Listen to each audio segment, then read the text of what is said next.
The following Truth Barista podcast is a High Beam Ministry production. Critics of Western religion also often cite the famous biblical law, an eye for an eye, tooth for a tooth, hand for a hand, etc., as another example of an immoral biblical law. But this law, known by its Latin name, lex talionis, the law of retaliation, was another great moral advance. It was not meant to be taken literally, and it never was, for the simple reason that it's impossible to exactly duplicate bodily harm. Only a life for a life was meant literally, and taken literally, there is capital punishment for premeditated murder. So then, what did it mean? For one thing, lex talionis is the ultimate statement of human equality. Every person's eye is as precious as anyone else's. The eye of a prince is worth no more than the eye of a peasant. This was completely new in history. The Babylonian Code of Hammurabi, for example, legislated that the eye of a noble was of much greater value than the eye of a commoner. Second, the principle of an eye for an eye ensured only the guilty party was punished for his crime. In other law codes and in common practice, if you killed someone's daughter, your daughter would be killed. That was expressly prohibited in the Bible and by the eye for an eye code. Now the killer would be punished, not the killer's daughter. Third, lex talionis prohibited unjust revenge. In the ancient world, if a man gouged out another man's eye, the victim, if he could, would gouge out both the attacker's eyes, or kill him, or hurt his children, and so on. In contrast, eye for an eye ensured the victim receive appropriate compensation for the damages he suffered, but the punishment had to fit the crime. Welcome to the Erzatz Coffee Shop. This is Jay, your Truth Barista, and I'm serving up a steamy cup of God's truth for the average Joe. You can catch me and this podcast on my websites, truthbarista.com, all one word, truthbarista.com, and highbeamministry.com. That's HIGHBEAM ministry.com, as in car high beam. We're shining the light of God's truth on the road ahead. Truth Barista, oh my goodness. Here's your cup of coffee. I'm not in the best of moods today. Well, Mr. Krabby, what's going on? Well, I mean, it's crabby people. They make me crabby. They come in crabby, they make me crabby, and now I'm going to make you crabby.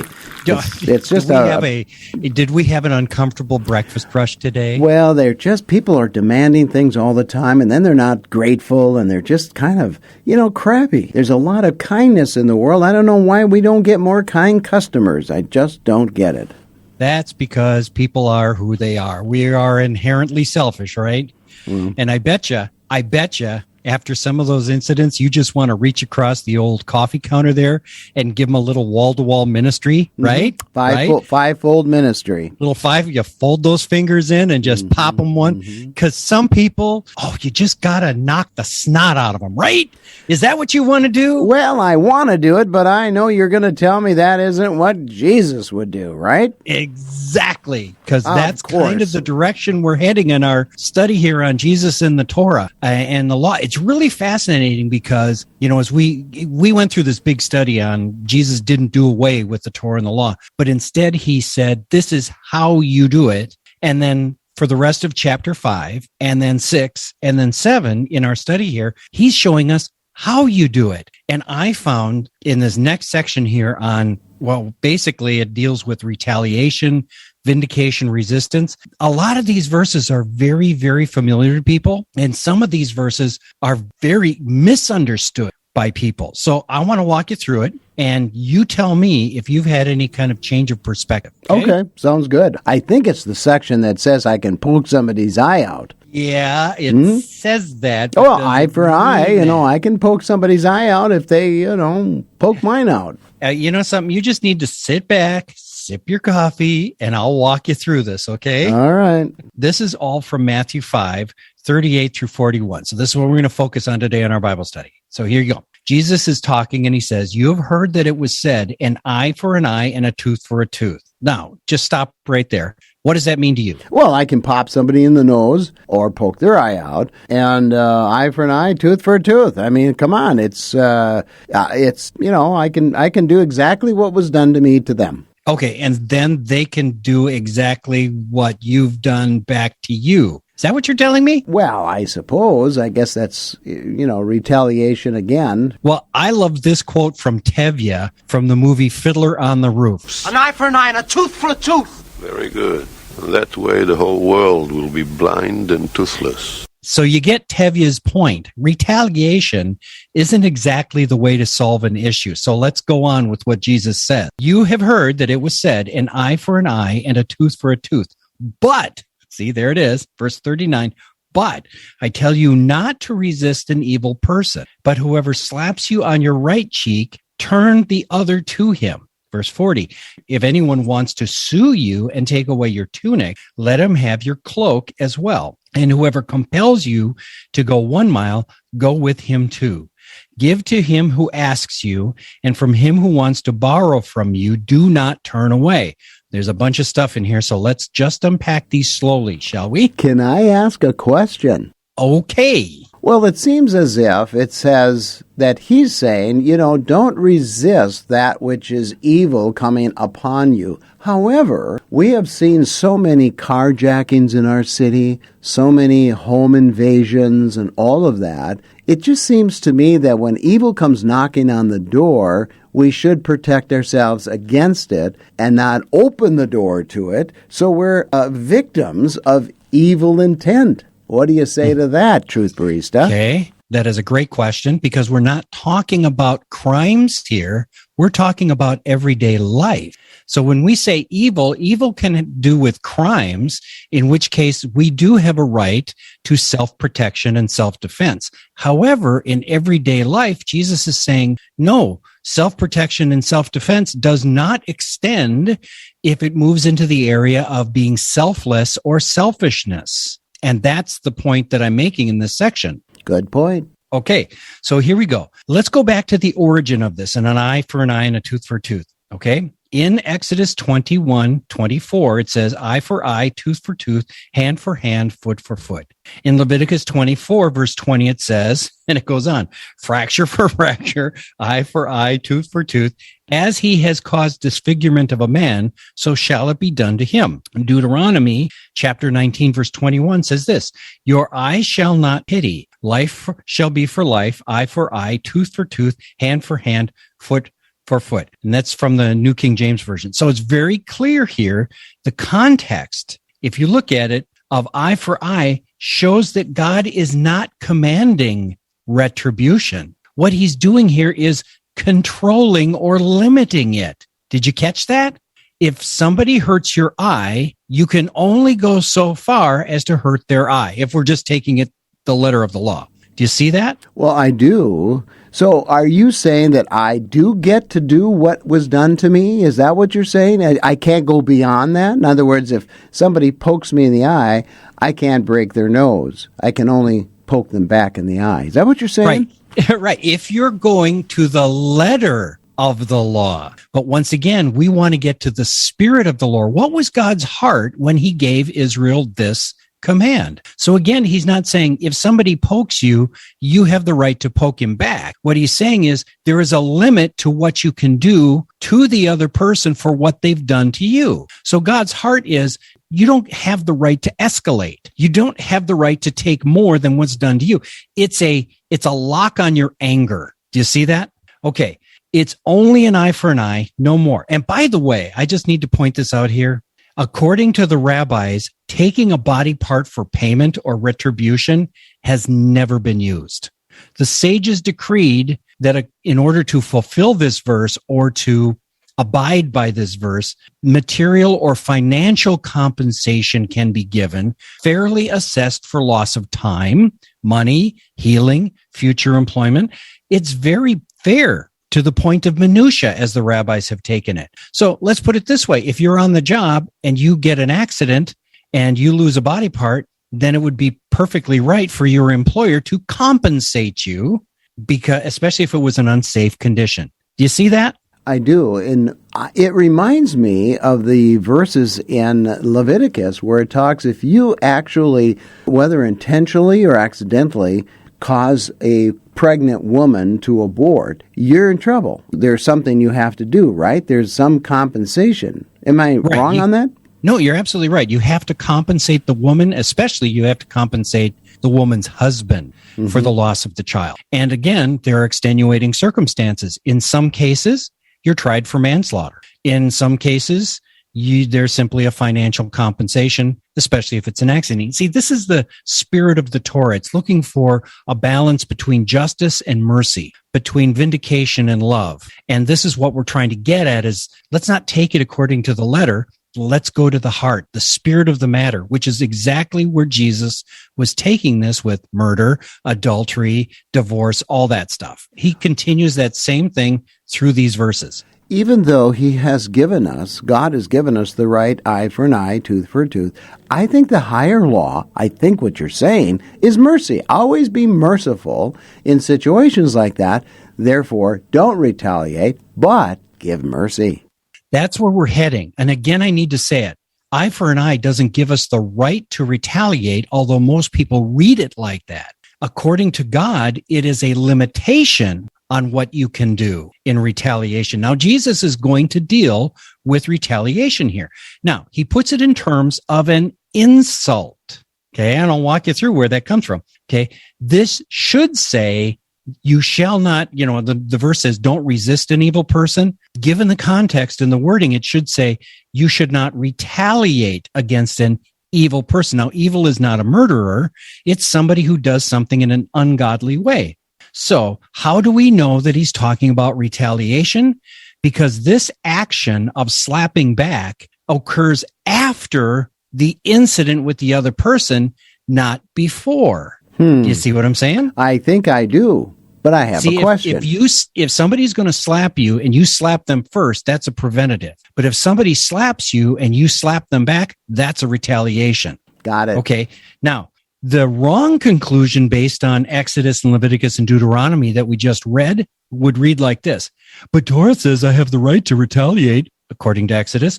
Leviticus would say, but Torah commends payback. And Deuteronomy would say, but Torah directs retaliation without pity. Okay, let me set the scenario and see if you agree with me. It says if somebody hits you on the cheek, is that what Jesus says here, Amazing Larry? Well, it appears to say that. Well, he says, but whoever slaps you on your right cheek. Okay, so imagine you standing across from me at the booth here or sitting across from me, and I take my right hand and slap you on the right cheek. Which side of my hand am I using? Well, you would be using my right hand on the right cheek. Well, you'd be using the backhand. Exactly. The forehand is an attack, but a backhanded slap is an insult. This is understood across many cultures. If you avoid that word right before right cheek, suddenly it turns from an insult to an attack when Jesus is simply talking about an insult. So it's a backhanded blow. Okay. If someone insults you, Jesus is saying, don't retaliate, even though it's a blow to your honor and personal dignity. But really, think of this whole Torah discussion we've been having. Whose honor is really at stake? Is it your honor or is it God's honor? Is it a blow to our honor leading us to retaliate? Or is it a blow to God's honor or a blessing to display God's honor when we show a greater allegiance to him following his loving way of forgiving or overseeing an insult? So here's the claim. The Torah teaching is generally measure for measure recompense. Eye to eye, tooth for tooth, blah, blah, blah. Therefore, we would read that as a retaliation for an insult. You insult me, I'll insult you back. Jesus says, Instead of measure for measure, you take the insult for God's sake. Refuse to follow the letter of the Torah, eye for eye, but you follow the spirit of the Torah, which is the spirit of God, and resist the urge to retaliate for an insult. So let me put it this way. If anyone has the right to retaliate for being insulted and slapped, it's God. And if he does not do this, what makes you think you can? Well, I'll tell you, Truth Barista, that is so deep. I mean, backhanded compliments I've heard, and that's kind of an insult shrouded in some sort of niceties, right? So I think what we need to do is think about this over a good, fresh cup of coffee. I think that would be great, sir. Oh my gosh, this Truth Barista is really great. I have learned so much from him, so I have been inviting more of my friends to join me in coming here to the coffee shop. Great coffee and great conversation. Truth is getting harder to find today, but there is no shortage of it here on the Truth Barista podcast. Spread the word. We deal with the uncompromised truth in every podcast. We are a High Beam Ministry production. Hi, this is Jay Christensen with High Beam Ministry. I want to thank you for listening to the Truth Barista podcast today, and I want to personally invite you to visit highbeamministry.com, highbeamministry.com, all one word, highbeamministry.com. You will find all sorts of resources for your individual study, for your small group study, for your church, for your, if you need a message for a congregational meeting sometime. We've got all sorts of resources. We've got the articles that you can read that are fresh on a weekly basis. We have the Truth Barista podcast that comes up on a weekly basis. I have a Bible study I'm developing called Cruising Through the Bible, which will give you a synopsis of a Bible chapter and help walk you through it to help teach you on a very basic level what it's about. Soon we will be developing video classes that you can access online of entire series of Bible topics and Bible books. Just visit the website, highbeamministry.com. If you're interested in attending an online class with us, just simply email us at highbeamministry@gmail.com. Once again, highbeamministry@gmail.com. All one word, highbeamministry@gmail.com. Love to hear from you. Okay, Truth Barista, I kind of get what you're saying with the frontal slap with the hand or the backward slap, which is more of the insult. But it just seems that in either case, your pride is hurt, and it just seems that that's what you've got to control, right? Regardless of who's insulted, you're there to defend God's honor. So, or your own honor, right? I mean, there's got to be some kind of control on the emotional side when that comes, right?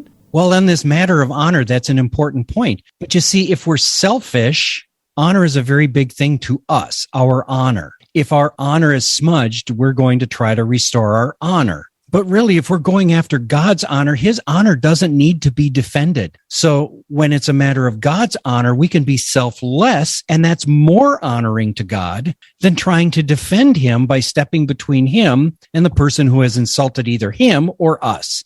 In Islam, for example, if somebody insults the Prophet or Allah, then it's the practitioner's obligation, it's taught within the Quran, to step in and deal with that person. Jesus' teaching is exactly the opposite. Okay, so after you get insulted, the emotional response that you're referring to is, but aren't I justified in doing this? He or she is an evil person. I've been wronged and I deserve to go after them. And Jesus says, no, you don't. There's nothing in my scripture that says you should be able to do this. We can't justify retaliating because the other person is a morally corrupt person. According to Jesus, it's the meek, the peacemakers who are great in God's kingdom. Remember, great? Great means of greater esteem, a greater weight, of greater influence in his kingdom. Why? Because they are willing to serve others and even suffer insults and refuse retaliation as a manifestation of God's kingdom in them. Because Jesus is with me, I will act like he did. He was slapped at his crucifixion. He was whipped at his crucifixion. He was insulted at his crucifixion. He was dishonored by being hung on the cross naked, and yet he did not retaliate. If anybody had the right to retaliate, it would have been Jesus. But he didn't. Why? For the sake of his Father's honor, his kingdom, and his Father's will and the assignment that he was to carry through. How much more should we follow his example? Truth Barista, I can't argue with that, and I would say yes, you're 100% right. But here's what I struggle with. I struggle with the idea that in today's world, it's more of a war of words and concepts and ideologies, and those oftentimes are very disconcerting. They're harmful to society or family or the individual or God himself. And I just wonder, how much should we sit back and I don't want to say that we become doormats, but sometimes it sounds like we're just sort of allowing people to walk over us and not say anything or confront anybody. And then I think of Matthew 23. Jesus wasn't a doormat when it came to the religious leaders who were just screwy, and he spoke up and he spoke against them. So tell me, where am I wrong here? Or am I just confused or something? Mostly something. Or maybe I'm just over-caffeinated this morning. I don't know. No, I think you're absolutely right. You see a lot of this kind of thing on social media, and you see it in the press with the the wicked stream press, as I call it, just smearing people and being ugly to people. When Jesus is talking about this retaliation thing, he's saying, don't jump to the extreme. If somebody insults you, you don't have to take it to 11. Why don't you start at 1? So if somebody insults you, there are any number of responses that you can use to diffuse and de-escalate the situation. So if somebody insults you and says, you're an idiot, and I'm going, well, I beg to differ because I happen to have a number of degrees under my belt here, and I'm a pretty educated man in the Bible. So let's sit down and talk about that. See, I've totally ignored the insult. And now I've de-escalated to the point where we can deal with this. Same thing on Facebook. Somebody says something nasty and flames you on Facebook. Well, rather than adding fuel to the fire, why don't you pour the water of the Holy Spirit on the fire and deal with the issue? So somebody is, on Facebook, and you can say, you really don't have to talk like this. So why don't we have a discussion in the message area of Facebook? Or, let's talk about it right here and calm things down. That's what Jesus is talking about. You don't have the right to take it to 11. You don't even have the right to take it to 10 for 10. Okay. You have the right and the responsibility to de-escalate for the sake of my Father's honor and my witness to the other person. Make sense? Well, it does. I mean, it comes down to being able to control yourself and your emotions and understand, yourself to some degree, self-awareness. I mean, I'm a very excitable person. My wife says I'm angry a lot of times at things I see on TV or in the news. And I keep telling her, honey, I'm not angry. I'm passionate.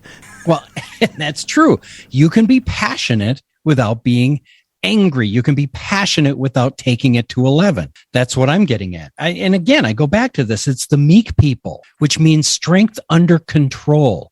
That's that definition of meek. Doesn't mean you're a doormat. It just means I refuse to exercise my strength at the same level you did. And I'm going to purposely put that under control in order to control the situation. And by the way, it's the person that goes over the top to 11 in the insult who's trying to control the situation. I take that control back from them by being more tempered in my response. Now, that doesn't mean I'm not passionate. I can be very passionate.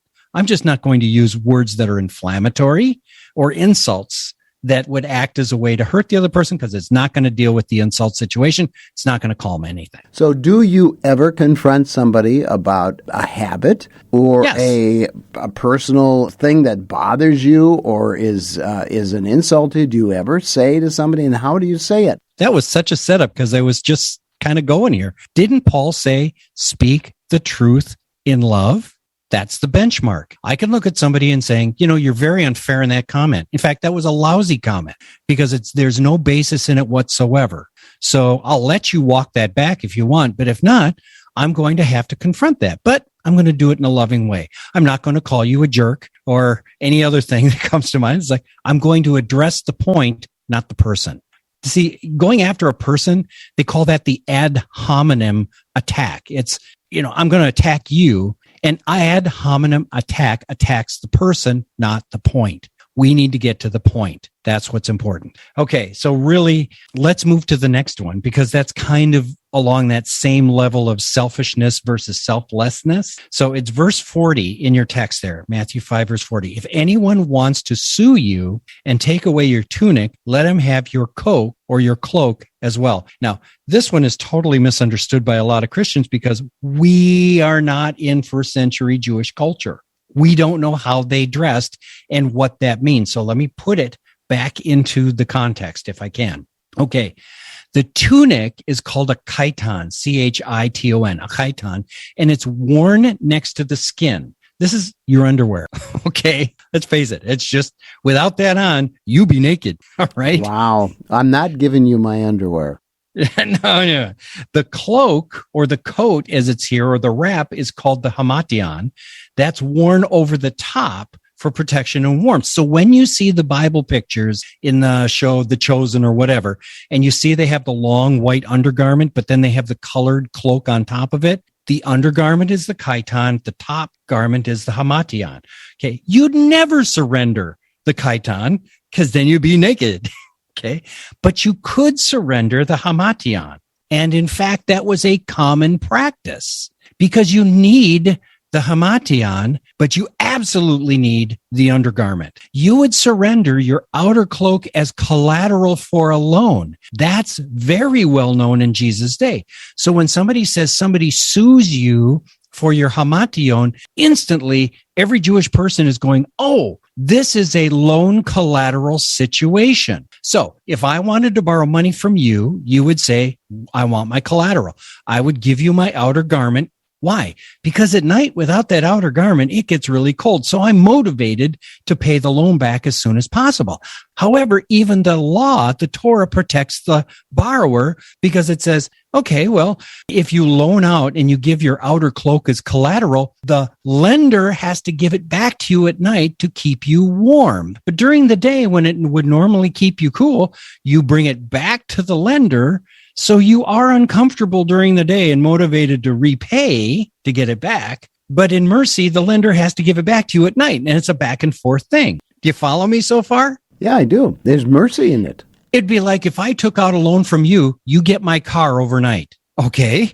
Well, that means I can't drive anywhere to McDonald's or wherever at night for a snack. Okay. But I need to get it to work the next day. So I go to you, you return the car keys to me, and I take the car. But at night, I return the car keys to you.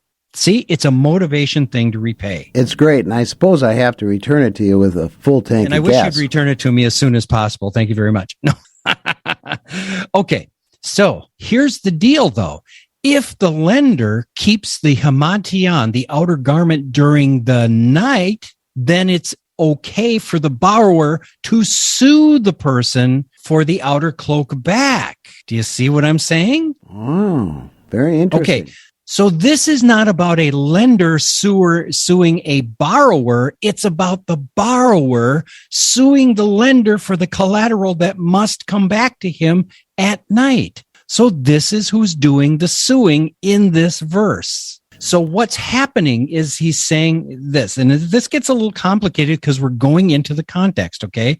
So let me reiterate this. The lender has the right to the outer garment for collateral. But once that's been exchanged, Amazing Larry, the only lawsuit in play is to retrieve the outer garment. Here, the borrower is suing for more than the outer garment. He wants the outer garment. He also wants the other guy's tunic to leave him naked. Now, he's not literally doing that, but Jesus is using a picture here, so follow me, okay?